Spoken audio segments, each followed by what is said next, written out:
Rehearsal শেষ করার পর আমরা এখন বসে আছি চা খাচ্ছি।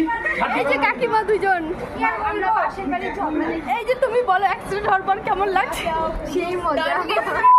Hello friends, welcome back to my channel. আজকে আমি যাচ্ছি আমাদের কলেজে থিয়েটার ক্লাসে। ওখানে গিয়ে কিভাবে রিহার্সাল করছি সবকিছু তোমাদেরকে শেয়ার করব, তাই স্কিপ না করে ফুল ভিডিওটা দেখতে থাকো। যেতে যেতে দেখি, ওরে বাবা, আকাশটা এমন ভাবে কালো করেছে মনে হচ্ছে কেউ বিরিয়ানি না খাইয়ে চলে গেছে। তারপর বাস থেকে নেমে রেল স্টেশন দিয়ে কলেজে যাচ্ছি।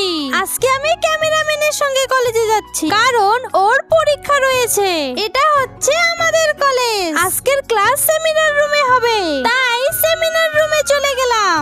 সেমিনার রুমে দেখি এক একজন এক এক ভাবে বসে আছে। তারপর আমিও ট্রেজে উঠে পড়ি। ট্রেজে ওঠার পর আলাদাই ফিল হচ্ছিল কারণ আমি কোনোদিনও নাটক করিনি।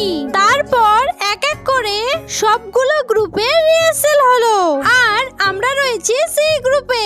নাটক শেষ করার পর আমি এখন তোমাদের এদের সঙ্গে পরিচয় করিয়ে দিচ্ছি। আসলে এরা হচ্ছে আমাদের নাটকের মেন চরিত্র ও আমাদের নাটকের নাম হলো মোবাইল অ্যাডিকশন। আর ফাইনাল ভিডিওটা তোমাদের নেক্সট ভিডিওতে দেখাবো।